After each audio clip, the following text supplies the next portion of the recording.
Silicon city ರಸ್ತೆಯಲ್ಲಿ ಗುಂಡಿಗಳು ದರ್ಬಾರ್ ಮಾಡ್ತಾ ಇದೆ.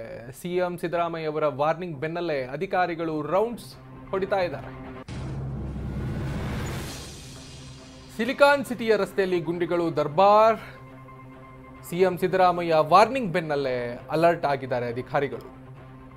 ಪಾಲಿಕೆ ಆಯುಕ್ತರು ಹಾಗೂ ಅಧಿಕಾರಿಗಳಿಂದ ರೌಂಡ್ಸ್ ಮಾಡ್ತಾ ಇದ್ದಾರೆ. ಇವಾಗ ಅಧಿಕಾರಿಗಳು ಈಗ ಎಚ್ಚೆತ್ತುಕೊಂಡಿದ್ದಾರೆ. ಕೇಂದ್ರ ಬೆಂಗಳೂರು ಪಾಲಿಕೆ ಆಯುಕ್ತರಿಂದ ಈಗ ಪ್ರದಕ್ಷಿಣೆ ಬೈಕ್ಗಳಲ್ಲಿ ಆಯುಕ್ತರಾದಂತಹ ರಾಜೇಂದ್ರ ಚೋಳನ್ ಹೊರಟಿದ್ದಾರೆ. ಎಲ್ಲೆಲ್ಲ ಗುಂಡಿಗಳಿದೆ, ಏನೇನು ಸಮಸ್ಯೆಗಳಿದೆ ಅಂತ ವೀಕ್ಷಣೆ ಮಾಡ್ತಾ ಇದ್ದಾರೆ. ಅಧಿಕಾರಿಗಳಿಂದ ಬೆಂಗಳೂರಿನ ಚಿಕ್ಕಪೇಟೆ ಭಾಗದಲ್ಲಿ ಪರಿಶೀಲನೆ ನಡೀತಾ ಇದೆ.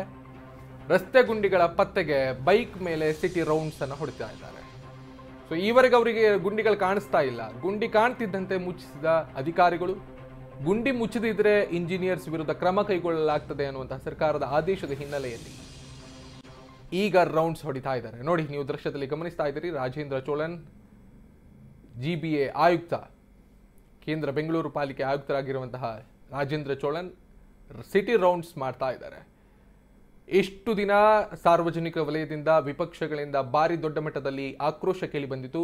ಗ್ರೇಟರ್ ಬೆಂಗಳೂರು ಪ್ರಾಧಿಕಾರ ಆದ ಬಳಿಕ ಈ ರೀತಿಯ ಒಂದು ಅವ್ಯವಸ್ಥೆ ರಾಜಧಾನಿಯಲ್ಲೇ ಕಾಣಿಸಿಕೊಳ್ತಾ ಇರುವಂತಹ ಹಿನ್ನೆಲೆಯಲ್ಲಿ ಸರ್ಕಾರವು ಕೂಡ ಆದಷ್ಟು ಶೀಘ್ರದಲ್ಲಿ ನಾವು ವ್ಯವಸ್ಥೆ ಮಾಡ್ತೀವಿ ಅನ್ನೋದನ್ನು ಹೇಳಿತ್ತು. ಆದರೂ ಕೂಡ ಅದು ಆಮೆಗತಿಯಲ್ಲಿ ಸಾಗ್ತಾ ಇತ್ತು. ಈಗ ಮತ್ತೆ ಸಾರ್ವಜನಿಕರು ಕೂಡ ದೊಡ್ಡ ಮಟ್ಟದಲ್ಲಿ ಆಕ್ರೋಶವನ್ನು ವ್ಯಕ್ತಪಡಿಸ್ತಾ ಇದ್ರು. ಸರ್ಕಾರ ಒಂದು ಕಟು ಆದೇಶವನ್ನು ಹೊರಡಿಸಿತು. ಅತಿ ಶೀಘ್ರದಲ್ಲಿ ಯಾವುದೇ ಪ್ರದೇಶದಲ್ಲಾಗಿರಲಿ ಅಥವಾ ಯಾವುದೇ ಏರಿಯಾದಲ್ಲಾಗಲಿ ಗುಂಡಿಗಳನ್ನು ಮುಚ್ಚುವಂಥ ಕಾರ್ಯವನ್ನು ಮಾಡದೇ ಇದ್ರೆ ಇಂಜಿನಿಯರ್ಸ್ ವಿರುದ್ಧ ಕ್ರಮವನ್ನು ಕೈಗೊಳ್ಳಲಾಗ್ತದೆ ಅನ್ನುವಂತಹ ಪ್ರಾಧಿಕಾರವು ಕೂಡ ಬಹಳ ಮುಖ್ಯವಾಗಿ.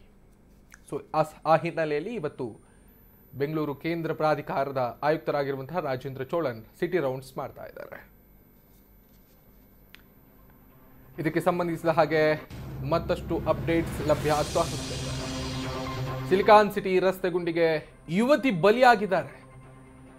ಗುಂಡಿಗಳು ಎಷ್ಟು ಸಮಸ್ಯೆ ಆಗ್ತಾ ಇದೆ ಅನ್ನೋದು ನೋಡಿ. ಬಲಿಯಾದಂತಹ ಯುವತಿ ಧನುಶ್ರೀ, 32 ವರ್ಷ ಪ್ರಾಯದ ಯುವತಿ. ನಾರಾಯರ ಮಠದ ನಿವಾಸಿಯಾಗಿರುವಂತಹ ಆ ಹುಡುಗಿ 22 ವರ್ಷದ ಯುವತಿ. ಬೆಳಿಗ್ಗೆ ಕಾಲೇಜಿಗೆ ಬೈಕ್ನಲ್ಲಿ ತೆರಳುತ್ತಿದ್ದಂತಹ ವೇಳೆ ಧನುಶ್ರೀ ಮೃತಪಟ್ಟಿದ್ದಾರೆ.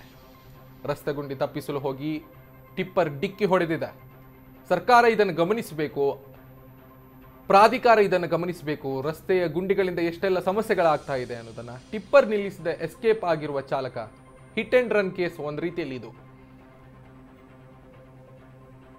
ಬಹುಶಃ ಇದಕ್ಕೆ ಸಂಬಂಧಪಟ್ಟ ಹಾಗೆ ಮತ್ತಷ್ಟು ಮಾಹಿತಿಯನ್ನ ಅಥವಾ ನೋಡಿ, ಆ ಯುವತಿಯ ಫೋಟೋವನ್ನು ನೀವು ಗಮನಿಸ್ತಾ ಇದ್ದೀರಿ. ಧನುಶ್ರೀ 22 ವರ್ಷದ, ಇನ್ನೂ ಬಾಳಿ ಬದುಕಬೇಕಾಗಿರುವಂಥ ಯುವತಿ. ಕಾಲೇಜಿನಲ್ಲಿ ವ್ಯಾಸಂಗ ಮಾಡ್ತಾ ಇದ್ದಾರೆ. ಕಾಲೇಜಿಗೆ ತೆರಳ್ತಾ ಇರಬೇಕಾದಂಥ ಸಂದರ್ಭದಲ್ಲಿ ಗುಂಡಿಯನ್ನು ತಪ್ಪಿಸೋದಕ್ಕೆ ಹೋಗಿ ಟಿಪ್ಪರ್ಗೆ ಡಿಕ್ಕಿ ಹೊಡೆದಿದ್ದಾರೆ.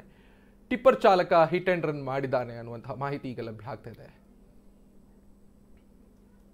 22 ವರ್ಷದ ಯುವತಿ.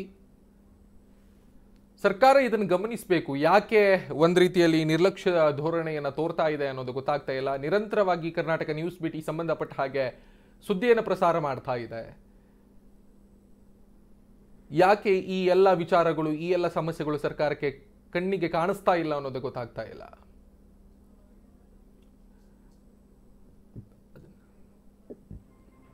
ಸೊ ಆ ರಸ್ತೆ ಗುಂಡಿ ನೀವು ಗಮನಿಸ್ತಾ ಇದ್ದೀರಿ. ಆಕೆ ತೆರಳುತ್ತಾ ಇದ್ದಂತಹ ವಾಹನ ರಸ್ತೆ ಗುಂಡಿಯನ್ನು ತಪ್ಪಿಸೋದಕ್ಕೆ ಹೋಗಿ ಆಕೆ ಟಿಪ್ಪರ್ಗೆ ಡಿಕ್ಕಿ ಹೊಡಿತಾಳೆ. ಸೊ ಆ ಸಂಬಂಧಿಸಿದ ಹಾಗೆ ಅಲ್ಲಿ ಘಟನೆ ನಡೆದಿರುವಂಥದ್ದು. ಟಿಪ್ಪರ್ ಚಾಲಕ ಹಿಟ್ ಅಂಡ್ ರನ್ ಮಾಡಿದ್ದಾನೆ ಅನ್ನುವಂಥ ಮಾಹಿತಿ ಈಗ ಲಭ್ಯ ಆಗ್ತಾ ಇದೆ. ಆಕೆ ಬಳಸ್ತಾ ಇದ್ದಂತಹ ವಾಹನದ ವಿಜುವಲ್ಸ್ ಕೂಡ ನೀವು ನೋಡ್ತಾ ಇದ್ದೀರಿ. ಧನುಶ್ರೀ 22 ವರ್ಷದ ಯುವತಿ, ಕಾಲೇಜಿಗೆ ಹೋಗ್ತಾ ಇದ್ಲು. ನಾರಾಯರ ಮಠದ ನಿವಾಸಿ ಆಗಿರುವಂಥ ಧನುಶ್ರೀ ಖಾಸಗಿ ಕಾಲೇಜಿನಲ್ಲಿ BCom ವ್ಯಾಸಂಗ ಮಾಡ್ತಾ ಇದ್ರು. ಸಂಬಂಧಪಟ್ಟ ಹಾಗೆ ಪೊಲೀಸರು ಪರಿಶೀಲನೆ ನಡೆಸ್ತಾ ಇದ್ದಾರೆ. ಏನಾಯಿತು, ಹೇಗಾಯಿತು ಅನ್ನೋದರ ಬಗ್ಗೆ ಮಾಹಿತಿಯನ್ನು ಕಲೆ ಹಾಕ್ತಾ ಇದ್ದಾರೆ. ಪ್ರಾಥಮಿಕ ದೂರನ್ನು ಈಗಾಗಲೇ ದಾಖಲಿಸಿಕೊಂಡಿದ್ದಾರೆ ಅನ್ನುವಂತಹ ಮಾಹಿತಿ ಲಭ್ಯ ಆಗ್ತಾ ಇದೆ.